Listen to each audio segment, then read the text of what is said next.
Good afternoon, everybody, and welcome to this edition of TESPN Field Hockey coverage today. We've got a big one, as it's VISAA semifinal action between the visiting number 5 seed O'Connell Knights and the number 1 overall seed Trinity Episcopal Titans in a rematch of last year's Final Four. I am joined today by Rick Hamlin. Hello. And I forgot your last name. Callie Schrader. And Callie Schrader. And we are excited for this one. It's a big one. Two very, very good teams should be going at it here today. Yeah, I mean, like you said, these teams played last year in this exact round of the state Final Four. Titans came into that game undefeated and came out with a loss.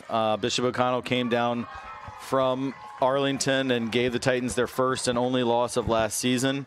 I know, and Coach Tyree, you were with me this morning when we interviewed some of these girls for our TESPN podcast, and I know that sting of last year's loss still weighs on the mind of these Titans players, but it's also got to give the Knights a lot of confidence. They come in with a record of 16-5-1, champions of the strong WCAC conference. So, look, when you get to the Final Four, everybody's good, and everybody's going to give you your best shot.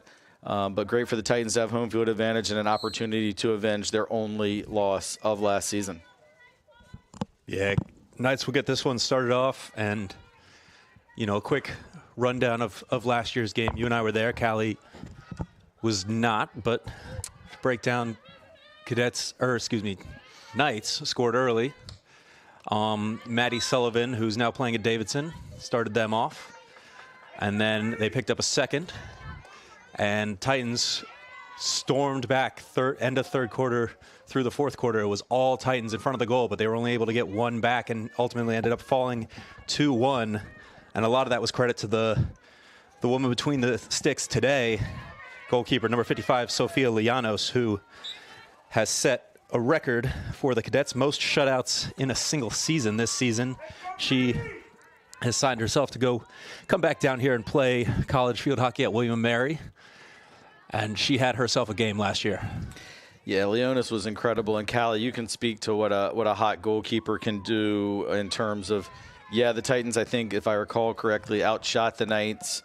I think it was about 19 shots to 5 in Trinity's favor.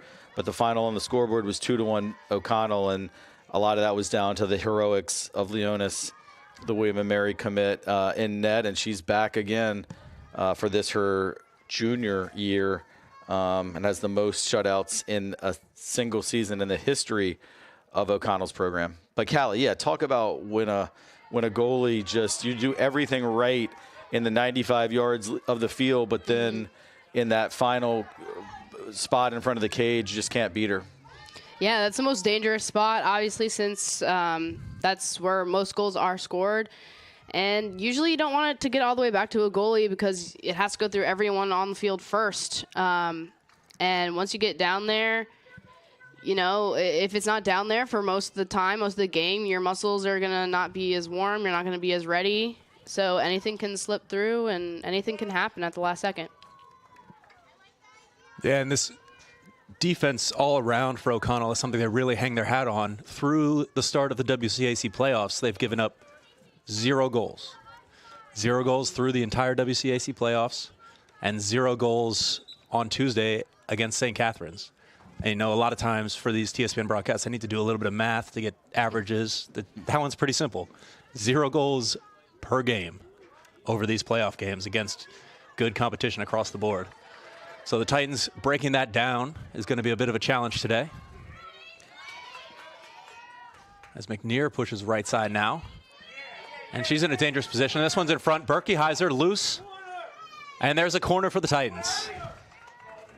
And, you know, total respect to the O'Connell defense and to goalkeeper Leonis, and going through those 4 games or so without being scored on. But this Titan team is a whole nother level, top 10 team in the nation, coming in at 18-1-1 now. And, not a corner. Yeah, and then the Titans give it right back on a misplay on the pass right there.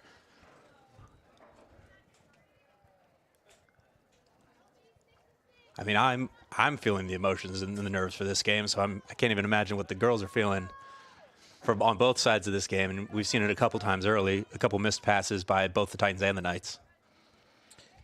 Well, Callie, maybe you can give us some perspective. I mean, all of us up here have played in state Final Fours and even state championship games, but you by far the most recent to have done that. What are your recollections from in your time? I can't remember if Tyree said that you're class of 2020 graduate of this Trinity Episcopal program, won 2 state championships in your time here and several, I think 4 LIS championships. So what do you remember about these semifinal games, which a lot of times I feel like there's more pressure in the semis even than the final? Absolutely. The semis is where all of the good teams come. We were talking about 2 great teams playing against each other, especially in the Final Four. So, and they're, well, Berkeyheiser now breaking into space and getting it onto her backhand side. She's got a couple options in the middle, but really nice job by the Knight defense as you see 1, 2, 3, 4, 5, 6, 7, 8 Knights able to collapse inside the crease and get between Berkeyheiser and the goal on that one. Yeah, continuing what I was saying, especially in the semis, you play against teams you don't often see in regular season that often. So you never know exactly what you're going to expect. You don't watch these teams in film as much. So there's a lot of preparation leading up to it in those practices, going over those plays that you might not expect from the other team and a lot of studying. So once you get onto that field, it's putting all that practice off and on the field into play, which can be really stressful, especially while your student's going to school day in and day out. So you're studying more than for finals, but for semis as well. Yeah, and I just always felt as a player and as a coach, like the semifinal, like if you get to a championship game, as a little stumble there by Fastige, but she's kind of laughing it off. But I've always felt like a championship game is just kind of a celebration, and you're going to have fun. It's something you always remember. But the pressure of a semifinal, of getting there, especially when you are the #1 seed, I mean, the pressure is definitely, squarely on the Titans, and O'Connell can come down here feeling pretty loose and free that they've already, at least by seeding, pulled off an upset in the quarterfinal as the 5 seed beating #4 St. Catherine's. But they can also come in with confidence knowing that they've won on this very field pretty much 12 months ago to the day. Yeah, and so far, both teams kind of feeling each other out. No great chances. And there's another pass out of bounds from the Titans after they got possession on a pass out of bounds by the Knights. And it's really, especially in a sport like field hockey, like soccer, in some ways like lacrosse, although there is a little bit more higher scoring, goals are so important. And when you get down to this part of the season, you wonder which of these teams, right now both of the teams are focusing really hard on not giving up goals. Which of these teams is going to start pushing for goals? And nice play there by Berkeyheiser, but they're going to call the foul. And I do agree very strongly with your comment about feeling each other out. You're not seeing the free-flowing hockey that the Titans are capable of just yet. And I think that's some of the nerves and also just that feeling out process. And I have a theory that when you walk into a stadium, gym, pool, anywhere where a high school athletic event is played, you can kind of tell pretty much instantly how big a game it is. I don't know how you can tell, but there's just a certain tension in the air for big games that if you just pull up to a random regular season field hockey game in, let's say, September, this just feels different. Something in the air, something away, even just the body language of everybody. And so this has that tension that you could kind of cut with a knife right now, and Titans will have their first corner of the game to hopefully try and get on the scoreboard and perhaps ease some of that tension. Yeah, but for now, tension turns up a little bit as the Titans, with a great opportunity here, LG Logan with a nice move on the right side, able to get into the crease and earn this corner. It'll be Fastige to take it. And she's going to go straight back to LG Logan. LG pushing this one towards goal, looking for the deflection, but a little bit too central there and allows the goalie, Llanos, to come out and get it. Yeah, I think we know you're not beating Leonis from there.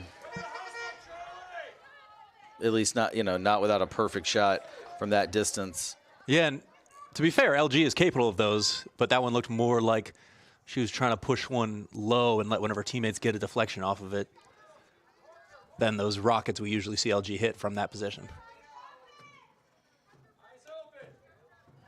Now Reeser pushes this one upfield.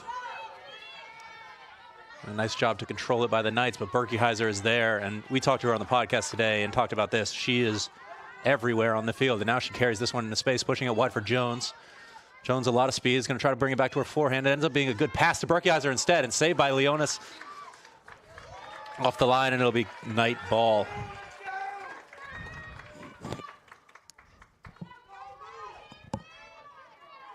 Yeah, definitely want to put in a plug for that podcast that we filmed a few hours back. I assume it hopefully will be up by tonight.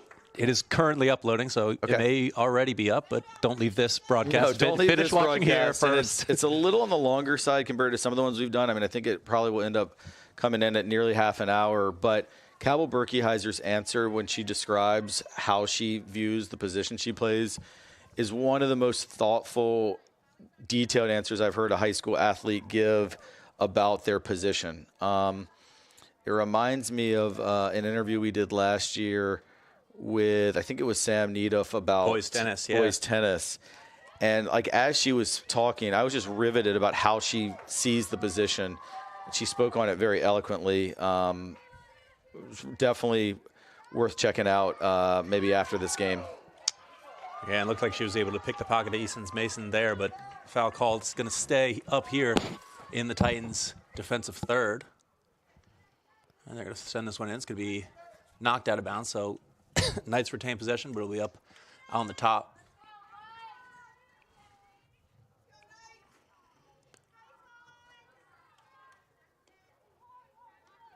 They're going to push this one back, and that's going to allow the Titans to push up a little bit on their front line, a team that's kept alive, a team that's so good at pressing. The Titans, for the most part, even on the defensive end, want to keep the ball in the other team's half. Berkeyheiser now working this one wide to Crichton. Crichton working it forward, now slowed up by the Knight defense. Still Crichton, though. Really nice job right here. That one's off the foot. Great work by Polly Crichton to win that back. Couldn't quite connect. No, and with Lila Grace Logan, though. Titans are playing very fast. Might just be a little too fast right now, where they're kind of outpacing themselves. On the flip side, though, here come the Knights. Vestige does a nice job there to slow this one up. And this one down the line. And there's a warning for Berkeyheiser early. Long shot, but that's going to be dangerous up by the heads. Yeah, that was Yisan's Mason, who was first team all WCAC midfielder for the Knights.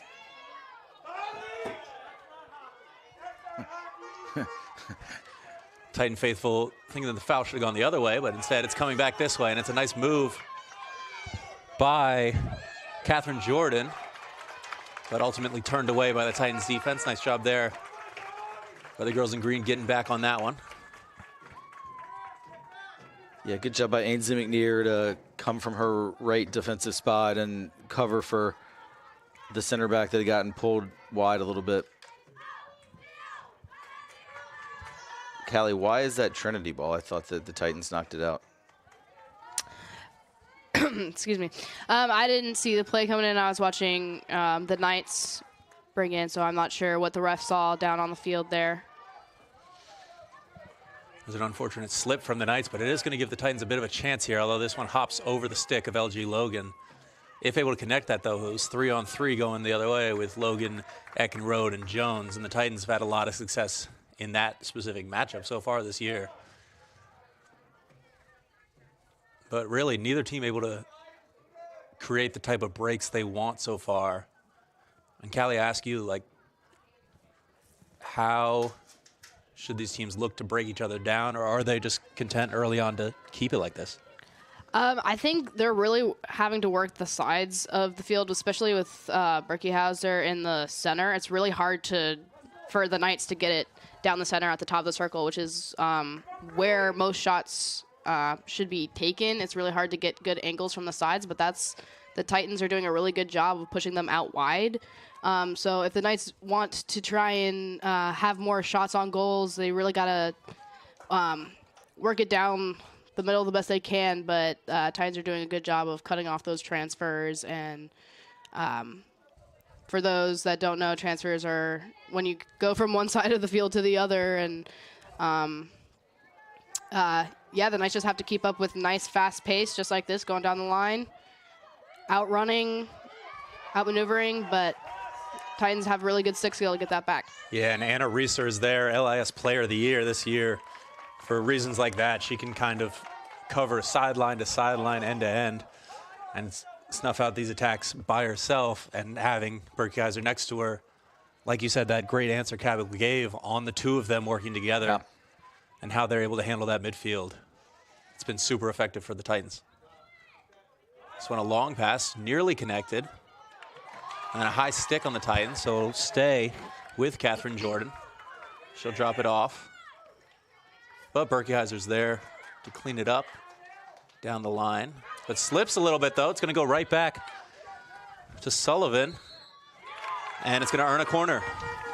Yeah, this will be the last action of the first quarter as the clock is about to expire. And when Bishop O'Connell came here in last year's state semifinal and got the 2-1 win, I'm pretty sure at least one of the goals came off of a corner. So definitely this is the time when the Trinity defense needs to really lock in. And this would be a huge, not just on the scoreboard itself, but from a momentum standpoint, as this will be the final action of quarter number one. They're going to play this one up towards the middle. And long shot driven in, but wide. Well, may have been looking for the back post run there of Lizzie Guy, but ends up going wide in this first quarter, tense as it was. It's going to end 0-0. It didn't miss by much, and it didn't miss the stick of Lizzie Guy by much either. It was a well-executed play off of that corner, and definitely a warning shot for the Titans. And,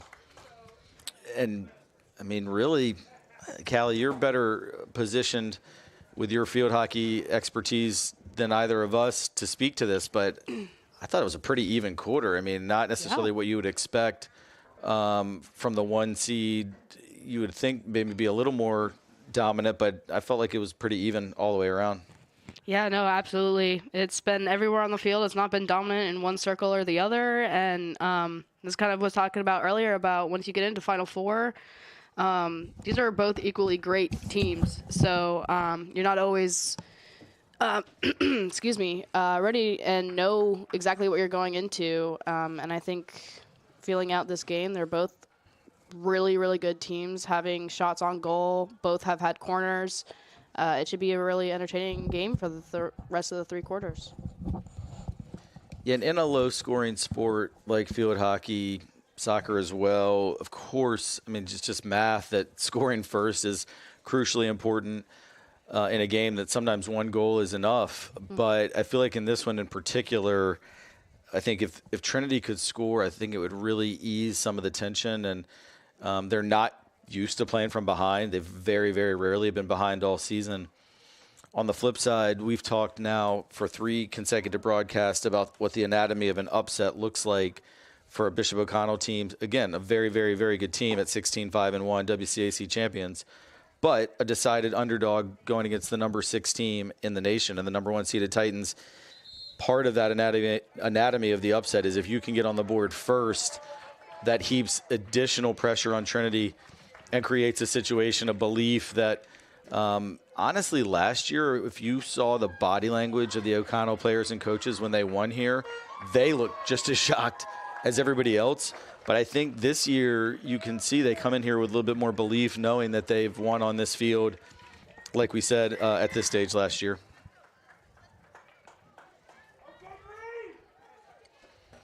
And so far, so good, playing toe-to-toe. Really one big chance for each team. The Titans off that corner with LG Logan, where the pass was just a little too central, allowing Llanos to go get it. And then that last play of the quarter, The shot coming off the stick of Catherine Jordan there, just a little bit wide. See a couple changes in the Titans lineup. Mackie Logan, who came in late in the first quarter, will start the second quarter, as well as Olivia Francis starting this quarter as well. And let's see if the Titans can get their press set up here, and it's not. It's a trip by Logan. Yeah, I'd say that was a no doubt foul.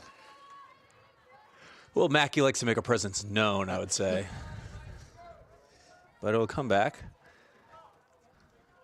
Looking to push it forward. Instead, Reeser's going to be there. And Anna looks to get the Titans forward now. Nice pass out wide to Logan. Mackey Logan up to Liv Festige. Now it's going to be LG Logan with a chance to drive at the defense, and she's going to get past one, but not past two, as it was Julia Vernau. Yeah, and we see Liv Festige playing in a much more advanced role than what we saw from her previously. Although I think it's a position she's played a lot in the midfield, but in the first quarter she was on defense, as well as for large stretches in the LIS championship game at Collegiate last week. Yeah, and if the Titans do jump ahead to a lead, you'll probably see her moved back there, but they do have some pretty good depth back there. As you mentioned, Olivia Francis now on the field. Max Field Hockey Class of 2028 top 100 player, along with the Knights sophomore Lena Sullivan and that top 100 list for that class. They're going to work it up the left side and push it towards the middle. Titans are there. McNair gets it up to LG. LG Logan pushing it ahead to Mackey, but a little too far.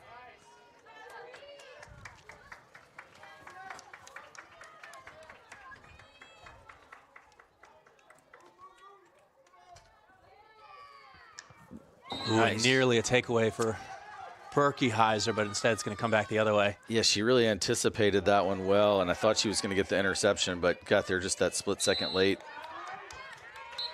But Reese able to get that one. There's going to be a whistle.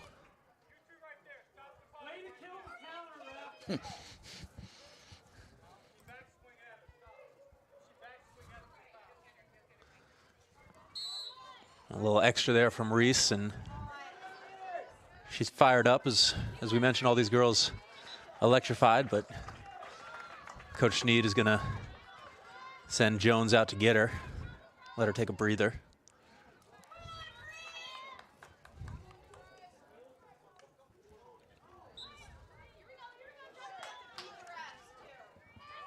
Now Berkeyheiser is going to get a takeaway in the O'Connell half, and a great move there by Berkeyheiser. Now she's got options.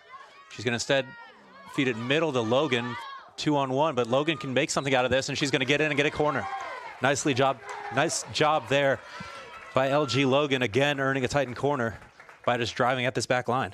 And I'm sort of seeing what Cabell talked about to us on the interview this afternoon with the triangle that she discussed, how she has triangles in front of her and behind her, and you saw her have those multiple options there when she got that ball in the middle and chose putting it on the stick of Lila Grace Logan, which is always a great option, I would say. All right, Fastige up to take the corner. We'll go back to LG Logan.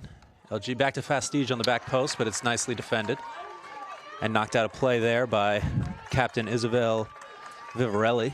Callie, on these corners, obviously they have several different ways that they can do it, different set plays. Mm-hmm. Is it called by, like, is it a number? Is it a name? How do the players know what the plan is? On attack or defense? On attack. Attack, it's really based off of how your coach decides that you want to line the circle. There's a bunch of different positions that have different names. When I played for the Titans, we had top of the circle, we had things we called trash positions, which are going to be in the area where if a goalie makes it clear, we're there to basically pick up the trash, as you would say. And then post positions. Everything else is filled in on a need basis. So if we notice we might want to have a little bit of strength on the right side, we might add an extra player there, but it is purely based off of the roster that you have and the strengths that you're trying to play to. Well, that makes sense. I guess what I meant, though, is like they don't do the same thing every time. So, like, when right before they take it, are they like, we're going to do play number 3, or is it just down to the player themselves who receives the initial ball off the corner for her to decide? And now Mackie Logan into the crease on her backhand, still live, and just defended away. Mackie's going to chase that one down, though, but a little contact with the body. To answer your question, yes, there usually are different plays. Some players sometimes have those plays taped on their stick. You might see that often in many teams. So you can have up to like 2 to 10 different types of plays you want, and that is also based off of coach's discretion of how they want their plays to go. They can have names, or it can just be you trust your players to do what works for each team, and it could just be random.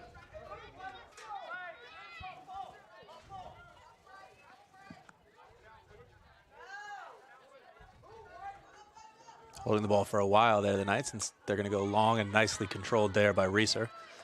Anna pushing it forward. She's got Fastige on her right, and she's going to go that way. Not quite able to get it to her, though, as the Knights take away and start to push forward. Chased back down, though, Fastige. Now pushes this one forward. Mackie Logan's got some space, and she's got some options in the middle. Mackie Logan down the right side. Cuts it back towards the middle. Not quite able to get it to Jones. Still loose in the crease, though. And it's going to be a foul on Jones. But LG is going to get this one back. Not cleared by the Knights. LG Logan at the top now, fouled. You could hear the sticks there. LG Logan right at the top of the crease on a dead ball. He's going to play it back and try to reset and try to spread out this Knights defense, which is so good at getting compact and not leaving any shooting lanes.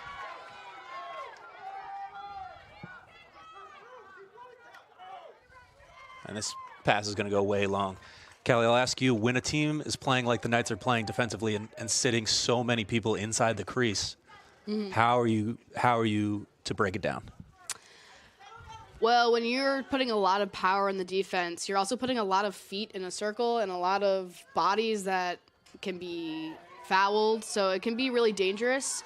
But as long as you keep it outside the circle, it should be a little bit safer. But as they come down now, we only see we have one Knight in the circle, a little less bodies. And the ball just gets over the line there. Again, it looks to me like if the Titans are able to go quickly, they should, because they'll be able to attack that Knight back line before they're able to get set up.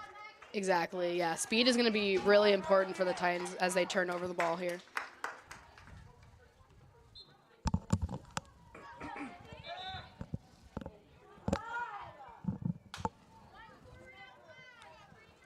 About 7:30 remaining here in quarter number 2, still scoreless. Titans controlling more of the action here, though, in quarter number 2. And now there's a chance as they push down the line. Cutback's not going to get quite to LG Logan, but there will be a corner. Yeah, so back to my earlier question. So at this point, like when they're getting together for a quick huddle, are they saying, like, we're going to do play whatever? And, like, I assume they have several different names of and then that conversation's happening now. And then is it somewhat, let's say, whoever ends up coming out to, if it's Lila Grace or whomever, that they then have a couple reads they could make. Like if the defense shifts this way, I know I have this option versus another way. Is that kind of what goes on? Yeah, when you decide to do a play, you usually already have your pass options lined up. So if it goes to the top, you know you're automatically going to turn left. LG on the backhand. Nice save there by Leonis, but still there. Shot again, saved again by Leonos. And Knight's able to clear this one away. Yeah, the second quarter is starting to descend a little bit more into the pattern of what we saw last year when these teams met in the semis. Of the Titans, we said the first quarter was pretty much dead even. For sure, this second quarter, Trinity has had much more of the attack and opportunities. Ball's barely crossed midfield, he says, as it crosses midfield. Yeah, and this is Lena Sullivan, but controlled, taken away by Reeser, although it's going to end up back with Sullivan as the ball kind of bounced away. And Titans defense going to have to handle this one. McNear, though, able to get it into the middle for Fastige. And the Titans able to push this ball back up towards midfield again. Eckenrode now. Long pass forward and nearly fell for LG Logan. As Nice job by Eckenrode there, basically falling out of bounds to redirect that one right back towards her teammate and keep it alive. Long pass for the Knights, looking for freshman Charlie Mytek, but not going to make it to her. And that went off the foot, and body language kind of gave it away there that Freitas hit it off her foot, as the whistle actually didn't come until after she reacted. Francis going to send this one a really tough control for Mackey, and she does a good job, and she's going to get this one in the middle. Wow. Cleaned up by Lianos, though. That was a really nice job by Mackey to bring that down on her stick, control it, and then get a strong cross in. And that's what she's really added to her game. Very fast, very aggressive, has all the athleticism, but she's added those stick skills this year to make her really, you know, one of the more valuable attackers on this highly ranked Titan team. Titans working wide again, trying to look for a cross. This one skips into the box crease. And they're going to call one on the Titans.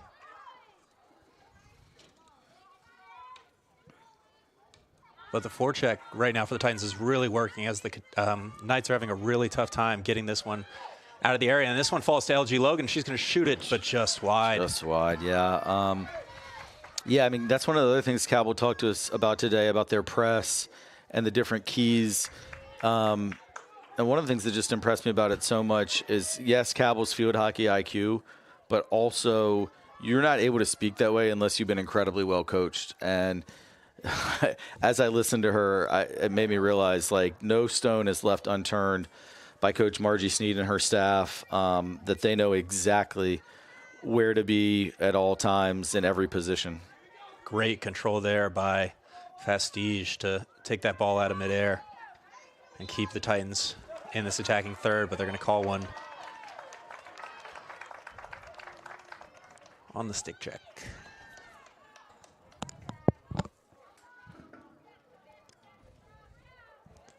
About 3 minutes remaining here in quarter number 2. It's been a lot better from the Titans, I would say, from an attacking standpoint.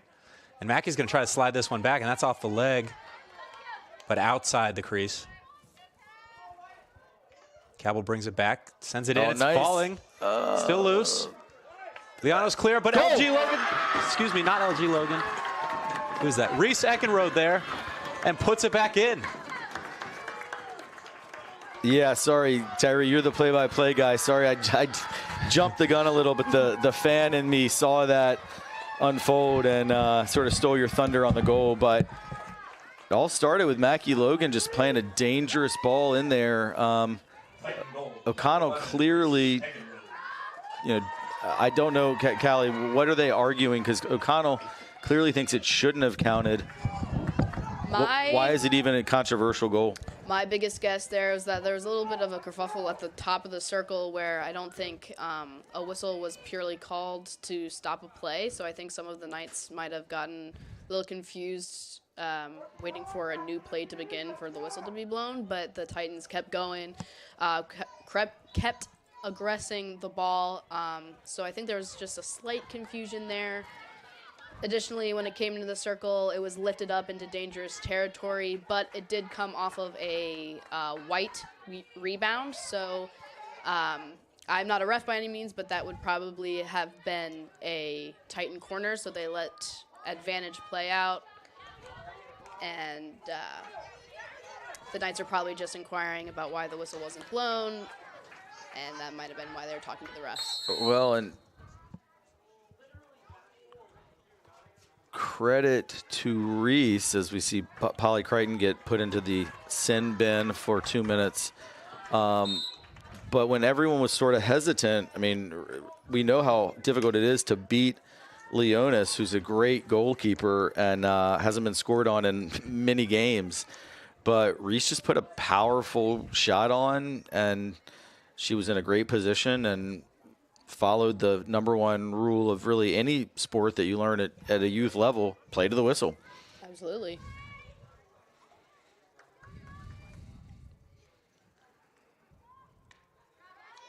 Yeah, and about 1:40 left here in the quarter, so we talk about at least in soccer all the time, the last couple minutes before a half or at the start of a half are so much more important.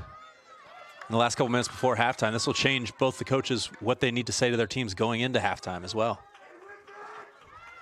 Knights pushing here, though, trying to get one before halftime. They'll push that forward. Reeser's there.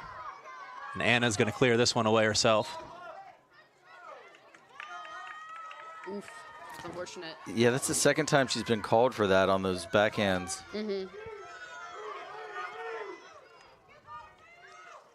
Pushing it forward. Nice. Well, dangerous play called anyways, but really nice job by Anna to get her stick up there and block that one. And now it's Eckenrode. She's got help on her left side. Instead, she's going to make a move, a nice move, and clear herself into space. Now pushing this to the middle. It's there. Berkeyheiser cuts it back. That's off the foot, and it's going to be a corner. Well, we talked about quick breaks briefly earlier as a way to beat this vaunted Knights defense, and right there, Titans were able to get forward so quickly. You saw once that long ball was played up to Reese, Cabell, and Mackey at the bottom of your screen, flying forward to join the attack. Yeah, this time I noticed Coach Sneed pulled out a play sheet and called for a certain play. I'm not going to say what play in case folks are scouting, but that's the first time I've noticed that she was the one, the head coach made the call of what they were going to do for this particular play, as this will be the last action of the first half. Untimed corner here for the Titans. They're going to go back, play this one in, and cleared off the line by the Knights. Nice play there, Abby Freitas, to keep this a one-score game. Well, we head to halftime. Titans did get that goal, and now the lead 1-0 here in the VISAA State semifinals. We're going to take a quick break. When we come back, half number 2, 30 minutes of field hockey between these two teams and a state championship game.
All right, second half action coming up.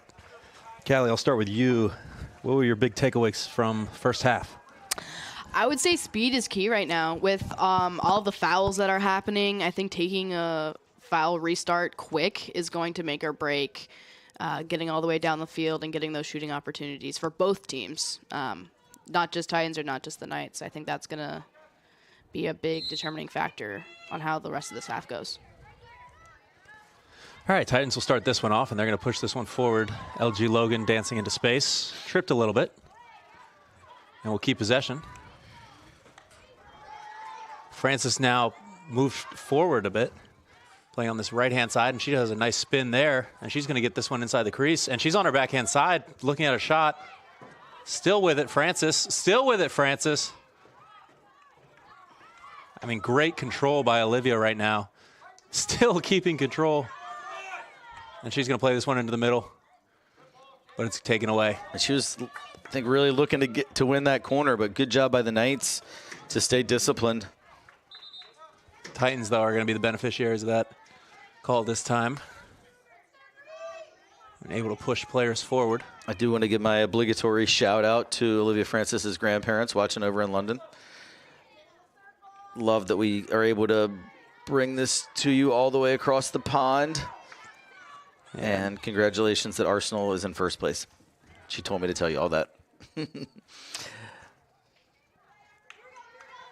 and hopefully if the Titans can hold on and win this one, we can get you guys a much more reasonable time to start the championship game, as that one will begin at 11:30 East Coast time.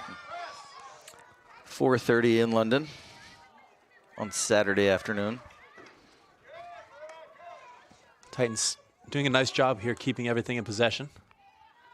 This pass a little too hot to handle for Reeser. Knights working it side to side with Werner.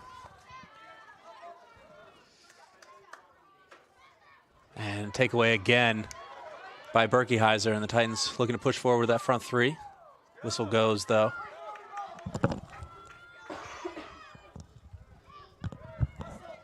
And there's a quick restart, as you talked about, but that one played just a little bit too long. Mm-hmm. Callie, at what point do you think, if you're the Knights down 1-0, I mean, obviously they're trying to pick their spots for when to attack, but still generally keeping a defensive formation. I mean, this might be a spot as they look to press against the Titan back line. But in general, like, when do you sort of come out of your shell down a goal? At a certain point, you just got to throw caution to the wind, you would think. You would think, but honestly, the more composed you stay, the better options that you'll have. And here's Berkeyheiser on the backhand side. Shot. Nice save there by Llanos. Great shot, great save. And great counterattack by the Titans to beat that press. I mean, they took that with about 7 passes or so all the way from their own goal line and all the way to a shot from close range. Yeah, and real quick passing as well. Almost no dribbling by any of the Titans. Just 1- and 2-touch passing all the way down the field. Ending up with Berkeyheiser in the crease on a dangerous backhanded shot. But not quite enough to get by Llanos. And this pass will run out of bounds. Knights ball. Titans. I think they're going to say it deflected off the stick of a Bishop O'Connell player, and it's going to be Titan ball out top. Yeah, it's a long hit coming in. Long hit. That's the term that's been escaping aerial. me. Okay, now you're just showing off. Yeah, Callie's schooling us with the terminology here.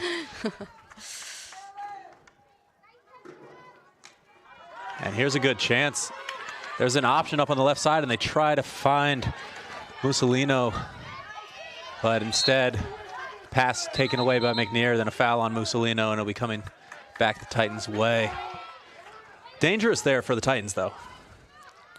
Absolutely. That was a real chance in transition there. And Mussolino was in behind the defense in a position that in soccer would be an offside position, but obviously that's not a thing out here. And I wouldn't think, if you're the Titan defenders, you would want any attackers behind you, you know, and between the goal, or the closest player to the goal, but they couldn't quite find her.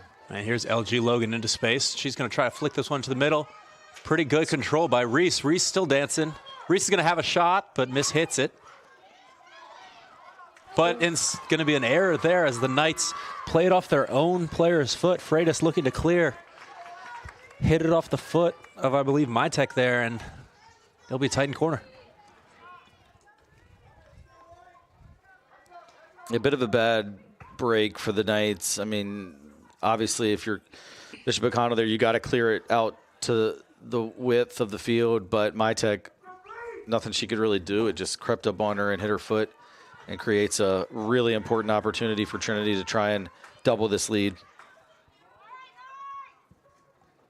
It'll be Eckenrode to take this corner this time. And she'll go short side to LG Logan. LG going to fire this one in. Knocked away. Berkeyheiser, nice control, though, to keep it in. Still loose. Another save by Llanos. And Francis off the post. Still alive for the Titans, and now finally cleared of the crease. But Berkeyheiser's going to fire it back in. Deflection and goal! Olivia Beautiful Francis, yeah, I mean, that is really rewarding Coach Sneed's tactical decision to move Francis further up the field. We saw her play defense in the first half, but they move her into the midfield, and great assist by Berkeyheiser, by the way. I mean, one of the things we asked her when we interviewed her this morning was what feels the best, a goal, an assist, or defensive stop, and she picked defensive stop, but I got to say that assist had to feel pretty good.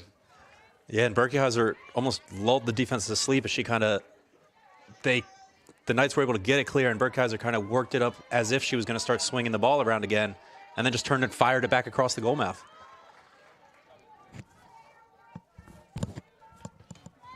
Two-goal lead now for the Titans. And Jones just got a little bit of the stick there.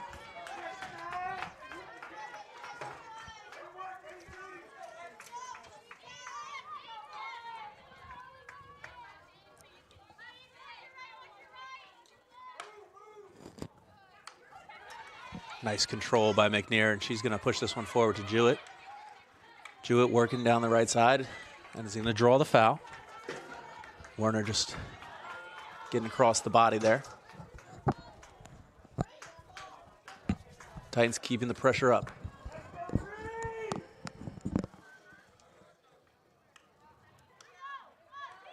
Jewett finds the stick of Reeser. Reeser, nice drive in.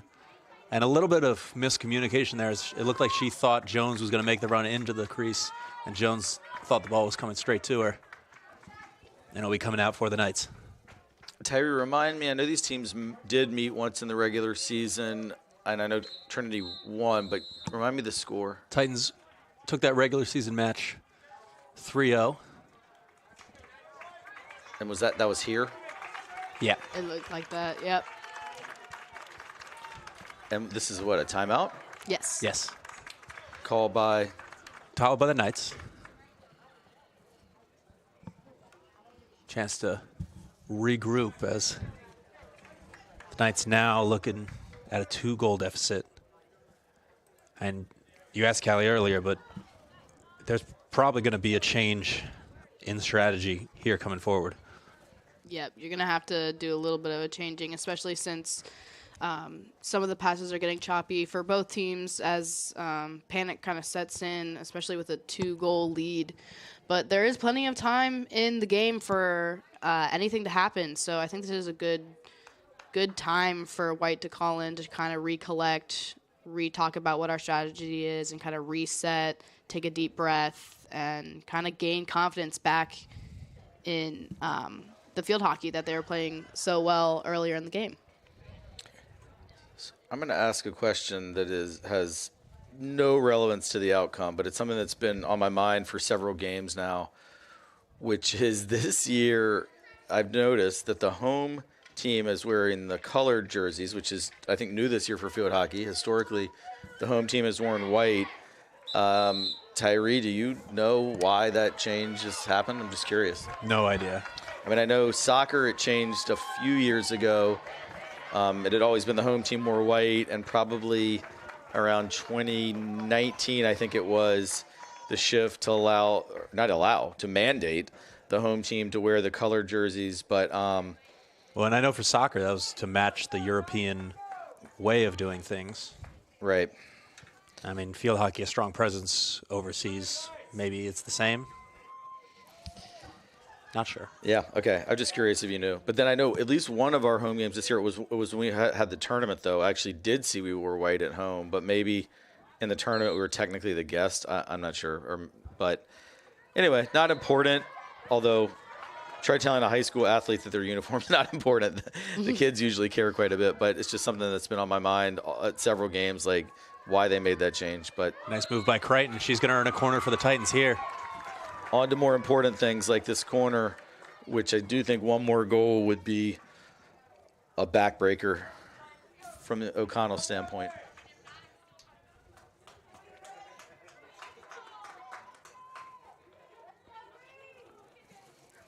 And it'll be Eckenrode here on this near side corner.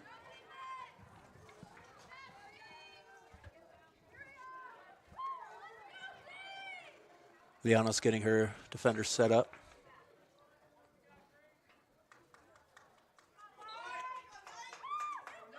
Eckenrode's going to come here to Anna Reeser. Anna Reeser drives to her forehand side, brings this one back across a little bit behind LG Logan, but LG will still get the shot off and score! LG Logan with the Titan goal.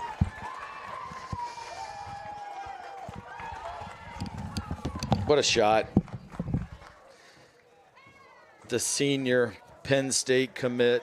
She'll be Goal number 8, LG Logan. signing her letter of intent next week to head up to State College, Pennsylvania, and just enjoying these last couple of games in the green, blue, and white of Trinity, and a well-deserved goal for LG.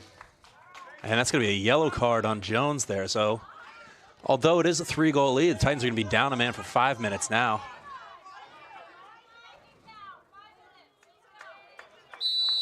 If they score, does that penalty then end, or is it? It'll still be 5 minutes. Yeah, it doesn't. Yeah, it's not null. A difference with that in ice hockey where a goal ends a power play. Right. That's why I ask, but I probably should know by now. I've been watching these games long enough. But we rarely get scored on, so. True. That one's going to run long. 5 minutes is a sustained amount of time, though. So if you're the Knights right here, you want to at least try to get one while you're up a player. Can we talk about the call? I'm in no way am I questioning that it was a good call. I don't know, but why did she get the 5-minute penalty? From what the ref looked like he saw was some stick obstruction with a little mix of body, but from up here I can't see as there's some people in front of us. LG on her backhand, and why not a shorty? good Oh, shot. big save. Still loose, though. Cleared off the line. Wow. Titans very nearly adding another one here, down a player. Yeah, Leonis there with a huge save to keep them in it.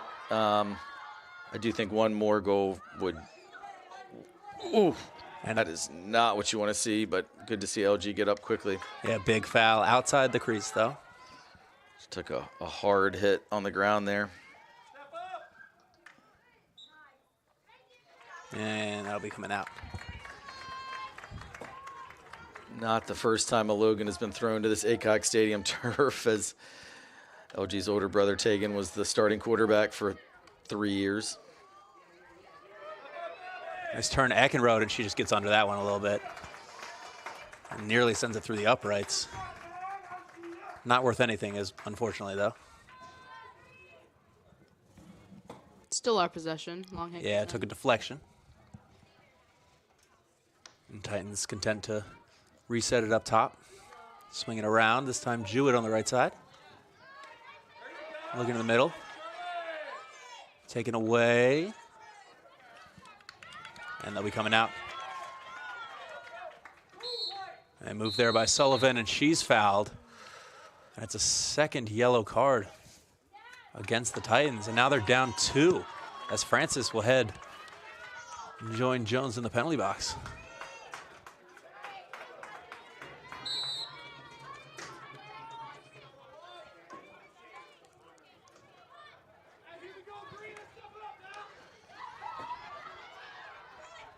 Titans coming back the other way anyways, and they'll keep pushing forward.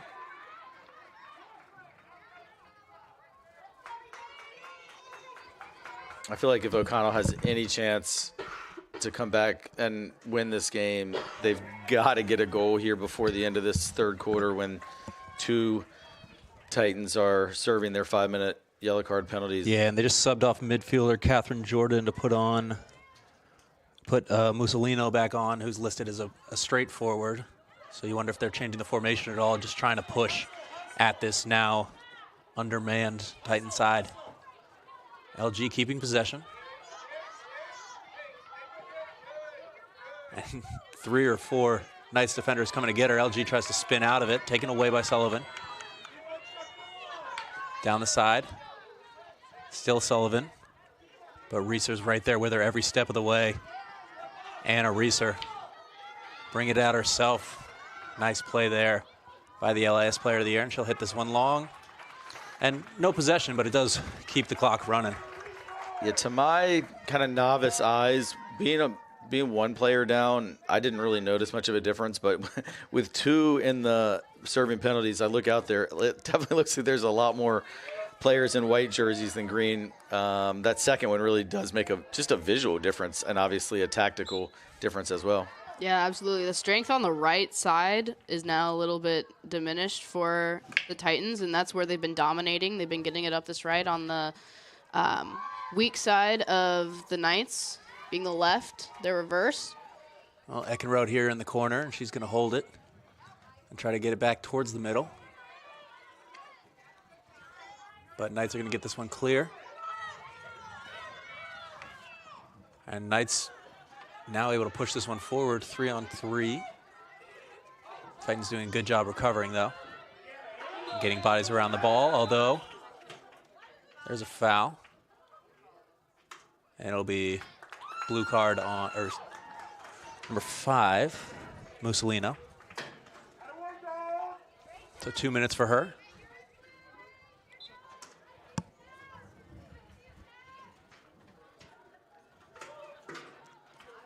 At this rate, we're going to be playing 3-on-3. Yeah.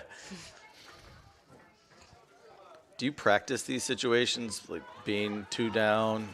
Oh, absolutely. Yeah, especially once you go into overtime, it turns into 7v7. Right. It's not 11v11, so we definitely work on being man down in so many different situations, depending on who gets taken out as well.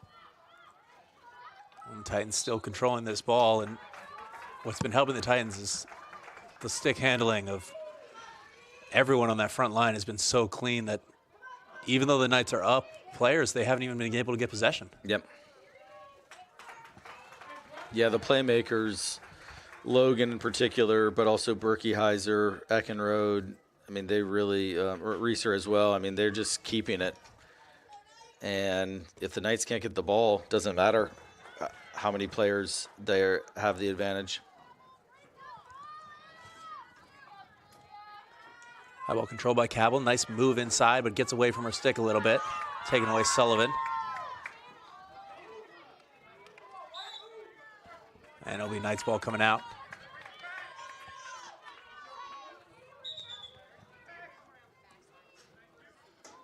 Sullivan, as we may have mentioned, the new single-season goal-scoring record holder for the Knights.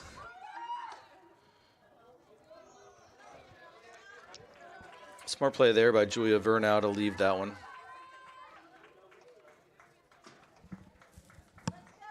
And that should be the end of the third quarter. Also, with the penalty expiring on Ainsley Jones, and the 2-minute penalty on the Knights is not quite expired yet, so at least to start the fourth quarter, the teams will be at even strength. And I think the penalty on, I'm forgetting now, Francis, there's not much time left on that either, maybe a minute.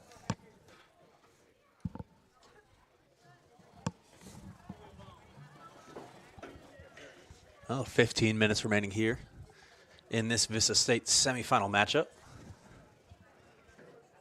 Titans need to hold on for 15 more minutes to get themselves back to a state championship game over at the Robbins campus at Collegiate. Cougars lead Norfolk Academy 2-0 with 8 minutes remaining in quarter number 4. So it looks like we might be having round 4 of this year, and that would make it 20 in 5 years between the Cougars and the Titans field hockey teams. That's incredible. 4 times a year, every year, and yet, separated by just a couple of miles and a river. 2 of the top 10 teams in the nation right here in Richmond. And, Callie, when you play a same team, I mean, you certainly would have done it as well, you played twice in the regular season against your LIS rivals like Collegiate St. Catherine's, Stab, and St. Gertrude. And then you usually are going to meet a couple of them as well in the LIS, and then inevitably probably at least the possibility of a 4th time, like what Tyree just said. This will be the 5th year in a row, potentially, if these 2 teams hang on, that they will have played in an LIS championship and then again at states. What is that like when you keep coming up against the same opponent? It can be very intense because also, since you said we're only a few miles and a hop and a skip over the river, you know a lot of these girls. You know how they play. You know them personally. So there's a lot more on the line than just your personal ability to play, but also you're playing against people you're friends with and you've trained with before. So in some ways, that's amazing to be able to play with the same people, but it also definitely builds that rivalry and familiarity with a team because you study them every single time you're going to play them. So you've now studied them coming up on 4 or 5 times a season. The strategy has to keep changing or else the other team will learn your strategy. So it is very stressful, but can also be very fun if you're a hockey nerd like myself of adjusting, learning people's strengths and weaknesses and how to properly adjust to them. So for a lot of these girls, it's probably a lot of notes to the book, studying and attempting new things and seeing what works. Well, and I don't know if we actually talked about it or not, but that LIS semifinal or that LIS championship game proved that these 2, the Cougars and Titans, are not separated by anything. It's the smallest. Every single play matters. Every little thing counts. Yeah, I mean, I was at that game, and it was so even.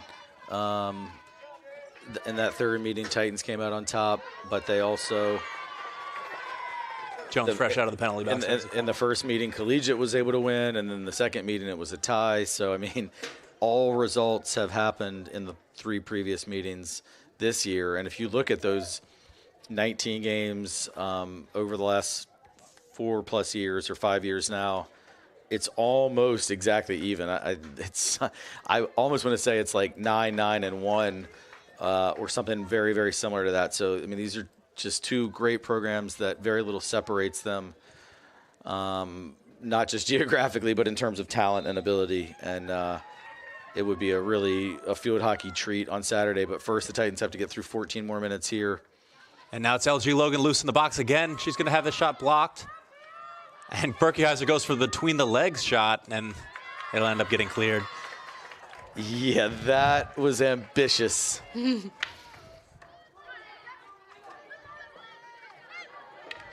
have to ask Cabell next time she's on a podcast if she works on that one. Yeah, for sure. Well, I think after her really fascinating answers today, I look forward to having her back at some point.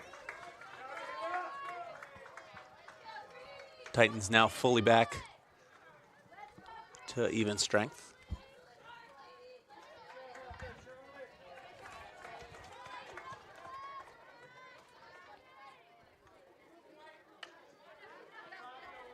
And Jewett kicks that one.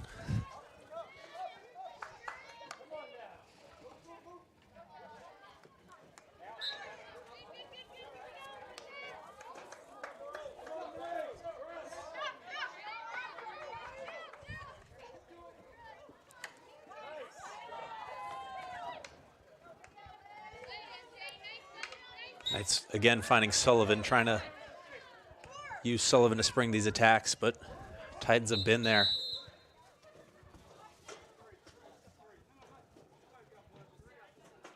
And there's blood on Olivia Francis's hand. Looks like must have gotten a finger pinched between some sticks.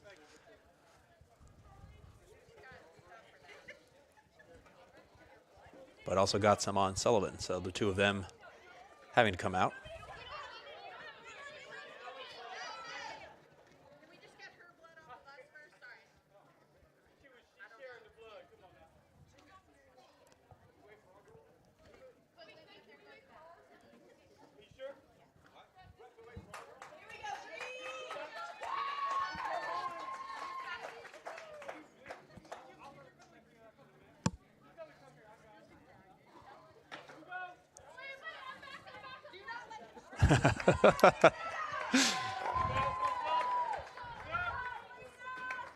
I don't think that our viewers can see this. I think it's just off camera, but head coach Margie Sneed is doing the taping herself of Olivia Francis's fingers.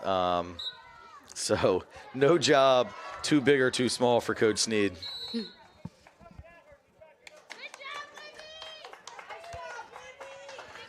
All right, Titans in possession now after a little bit of chaos in terms of blood and also substitutions for both teams.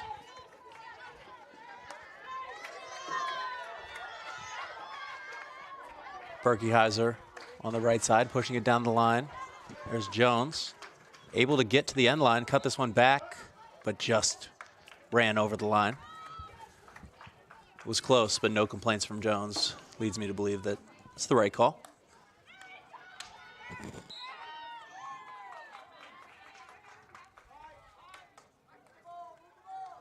Now LG taking her shot at the right side of this Knights defense. LG looks to bring it back, and there's going to be a corner. A little unfortunate, as it looked like Anelia Werner slipped, but did end up with a cross check, and it'll be another corner for the Titans, another dangerous situation. A chance for them to put one away and expand this lead. Great crowd here at this semifinal game, and you know, talking about when a few years back when the Final Four was up in Leesburg at like a random park, I don't think that it would have brought out this type of an audience for these young ladies to play in front of. So I just love the fact that they get to play in front of such a big crowd. I mean, these girls all work so hard. Loose ball battle for right now. Logan's still loose, and now back across, and it's an empty net, and it's Mackie Logan. Titans go up 4, and it looks like they may be headed on their way.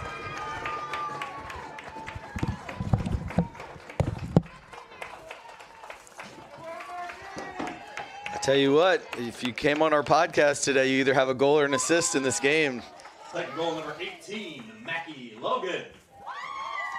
We had Mackie on the podcast who just scored, as well as Lila Grace Logan, who scored and assisted, and Cabell Berkeyheiser, who had a great assist a little bit earlier to Olivia Francis. So we'll do an impromptu 20-person podcast tomorrow. Tomorrow for football. Get everybody ready.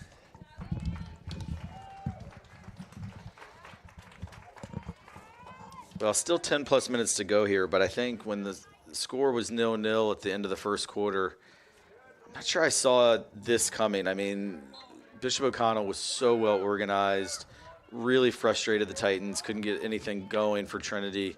But that's why talking about how it was so crucial to get that first goal, and I do think that took the pressure off, took away some of the belief from the Knights. And if we talk about the anatomy of an upset, I mean, the flip side of that is the anatomy of the 1 seed doing what they're supposed to do is score first and roll on from there. And that's what we've seen from about the midpoint of the second quarter through the present. Yeah, and another thing it did is we talked a lot in the first half about how many Knights players were behind the ball every time the Titans tried to attack on offense. And as the goals came, and it's almost exponential where the Knights had to push people forward and there are less defenders, making it easier for the Titans to get goals number 3 and 4.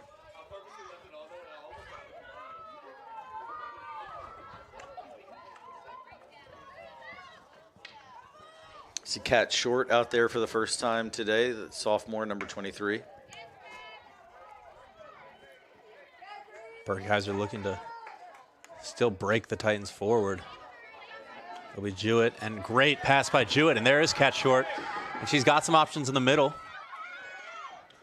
And now Short into the middle, and there's Eckenrode. Looks to get a shot off blocked. Another shot, great save by Leonis, and that's out of play, and we reset up top. Great job by Kat Short there. I mean, she's a player, a sophomore on this team that is not a starter and hasn't gotten a ton of playing time, but it just makes you feel really good about the future of this program with the 5 seniors who are graduating. But you can still see that that next generation coming up, and Kat Short looked super comfortable on the ball there. That one dangerously close to counting for a real goal as Lianos let it go.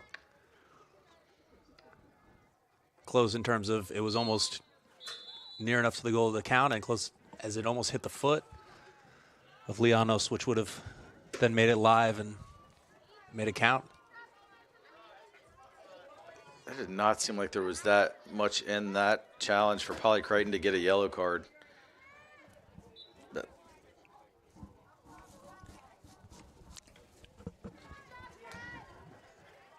Yeah, I don't have an answer for you on that one. Here comes Eckenrode down the left side. Cuts it back.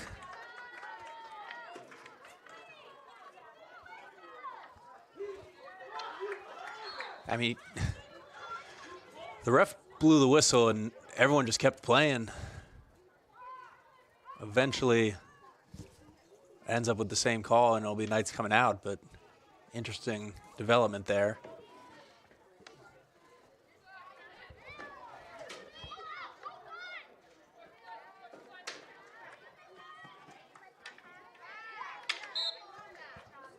job by Madison Jewett.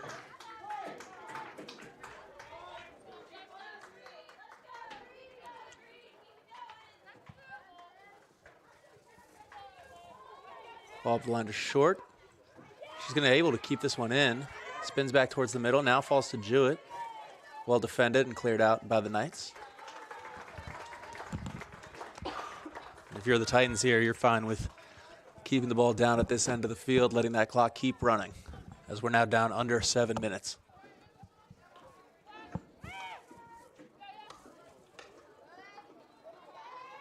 Short looking to get this one across. Still Short looking to get this one across. Smothered out by the defenders, though. And it's going to be another yellow card against the Titans, and it's Eckenrode, I think. Yep, it'll be Eckenrode headed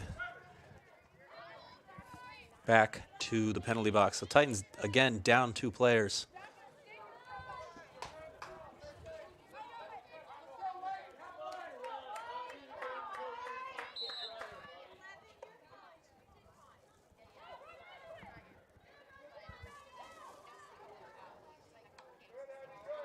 Takeaway there, Jones on the left side. Doing a nice job and got within that 5 yards, and it'll be a Titan corner, I believe.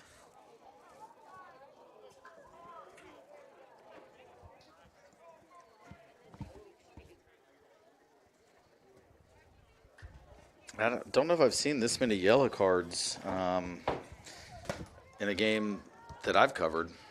Definitely not that I've covered either. Nor have I played in, I don't believe. Really? Mm-hmm. Well, and I think I've seen close to this many just penalties in general with more of the 2-minute power plays. But those games seem much more physical than this one. This one hasn't felt like a game where you're seeing as much and there's going to be a false start.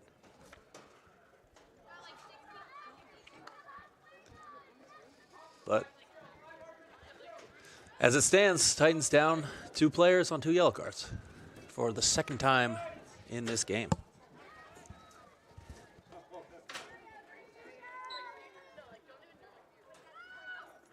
This one. Back to Anna Reeser. Anna on her forehand side. Plays it back across and is going to earn another corner. Off the foot of Nora Smith there.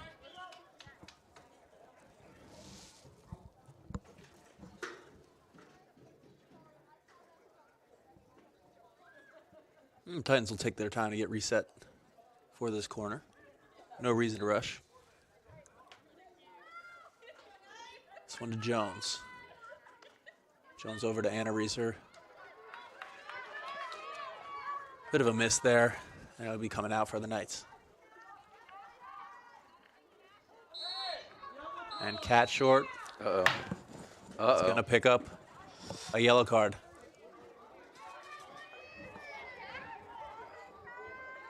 Which will add a third chair to the penalty box on the Titan side. It looks like Cat gets the luxury camping chair. That one, to me, at least seemed more like a yellow card. Yeah, I agree. I mean, there was some physicality in that one for sure. With a 4-goal lead and 4 minutes to play, you think you're, safe and sound from a Trinity standpoint, but one or two more yellows and you're not going to have a team on the pitch.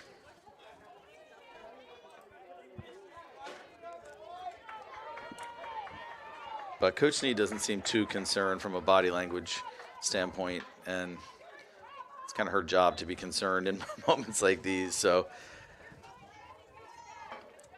yeah, she is directing a couple of her players, though, to sit a little further back. Cabell and Anna both kind of pushing forward in the way they normally do. Coach Snead directing them just to sit back a little bit. Makes sense. No reason for the Titans to push for any more goals at this point. Yeah, that was a nice switch of play from one Olivia Fastige to the other Olivia Francis. Francis nearly able to escape that defensive trap, but Knights now with an opportunity. And Sullivan, a nice move down the sideline.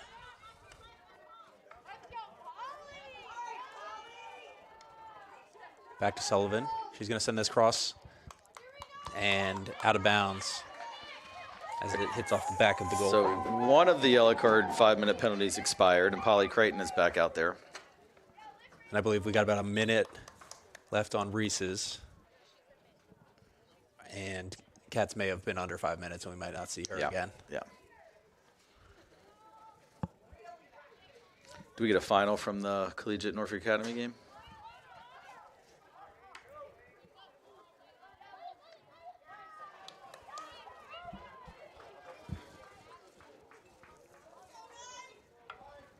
Checking our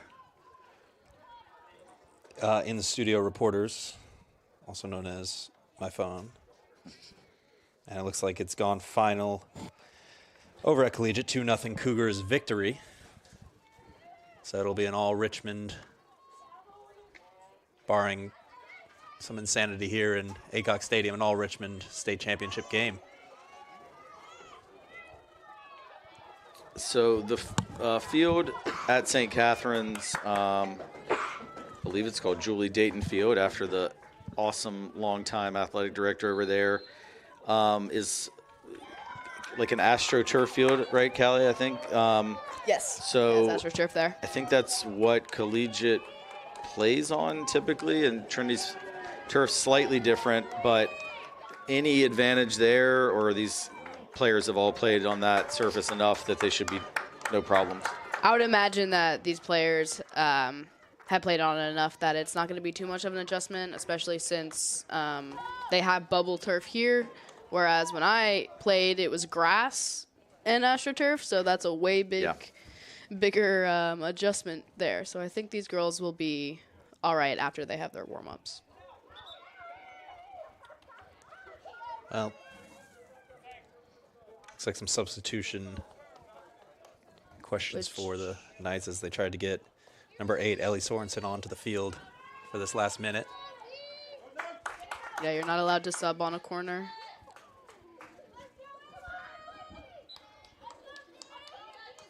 Some played towards the top. Chance here for the Knights now.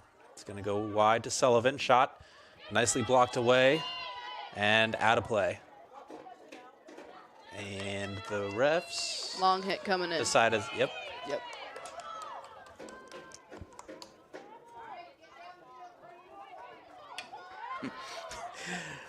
Olivia Fastige was doing no favors for Bishop O'Connell, even with a 4-goal lead and 30 seconds left. She just let that ball sit there. Knights pushing forward back into the Titans area, but cleared away by McNear. Clock now under 20 seconds remaining.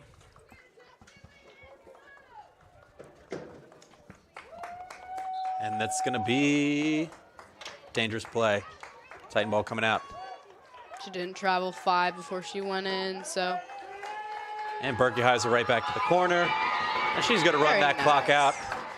And your Trinity Episcopal Titans are headed back to the state championship game on Saturday. Callie, how'd the Titans win this game? I would say staying composed, but we got a little bit of some yellow cards there, but they definitely played smart. They passed to each other stick to stick or with some leading passes. They communicated well, and they had great defense, great control, and I didn't see a time that there was any panic on their face. So they stayed composed mentally. There was just a little bit of physicality and some fouling there, but by having nice, smart play, believing in each other, I think got them that win. Yeah, and I think it was interesting how different each of the 4 goals were. The first goal by Reese Eckenrode was really like a lot of people kind of stopped. They were expecting a call. Reese kept playing, and just it was really kind of a powerful shot from close range that she kind of physically just imposed her will on. The second goal came off a beautiful assist by Cabell Berkeyheiser and then a really clever flick by Olivia Francis. The third goal was LG Logan doing really what only she can do as one of, if not the most talented player on the field and in the state, with just an unbelievable individual backhanded shot. And then the fourth goal, a great pass by LG to the back post where her sister Mackie, reminiscent of her game-winning goal in the LIS final, was able to redirect it and find herself free at the back. So that's just one thing that impressed me is you stop the Titans one way, they'll find another way. And they certainly did today. Bishop O'Connell held very tough for the first quarter and a half. But once that first goal went in, it was pretty much all Trinity at that point that relieved the pressure and allowed the Titans just mentality to shine through, and they would not be denied. So next up, a state championship game, and I think the excitement levels are really high in the school community. I'm sure over at Collegiate as well. Those two teams played truly one of the best played, not just because it was ended at the end, but just one of the most well-played, evenly matched field hockey games I've ever seen in the league championship a week ago. And now, as many predicted, when that game ended, I heard a lot of folks say, we'll see y'all again next week. And sure enough, that is going to come to fruition as the Cougars got it done. So Trinity is going to go in at 19-1-1. Collegiate is going to go in at 19-1-1. And each of the one loss and the one tie being to each other. And so, you know, if Collegiate or Trinity played in almost any other state or even in any other classification in this state, if they were VISAA Division II, if they were VHSL 6A or 5A or 4A, they would be almost assured a state championship. But because they play in the same VISAA Division I, it's standing in each other's way. That's going to be just really fun to see that one play out on Saturday morning over at St. Catherine's. Yeah, and the Titans, so far so good in this state tournament. And one of the first things Coach Sneed said as the girls were getting ready in this game today is that they were fired up. They wanted the redemption from last year's loss, and they got it. They took care of business, and they took down the Knights to kind of get their revenge from last season. And now it's lined up the Collegiate Cougars in the championship game. And if you had asked this girls before the season, that's probably how they would have drawn it up. Yeah, totally agree. So we will potentially be there Saturday. Obviously, it's not a home game, so we're not sure exactly all the things that need to happen. So if you are in Richmond, actually, if you're in Virginia, actually, if you're on the East Coast, come on out Saturday to St. Catharines and be there in person. But if not, we're going to hope that there'll be some way to stream that game, and we'll be looking into that in the next, I was going to say 48 hours, but really it's about 40 hours till that one kicks off on Saturday morning. Yeah, we're going to try our best to get TSPN over there to St. Catharines. If not, we'll hope that St. Catharines is able to get a stream going, and we'll do our best to get that out to everybody that can't make it to watch, but more importantly, get out there and watch. It's a great venue over there at St. Catharines on their campus in the Julie Dayton Field, as you said. Nice big bleachers ready for Titan fans to stream in there and watch this team compete for that elusive state championship. For Carter Tyree, for Callie Schrader, for Rick Hamlin, this has been TSPN's presentation of the VISAA State Field Hockey Semifinal.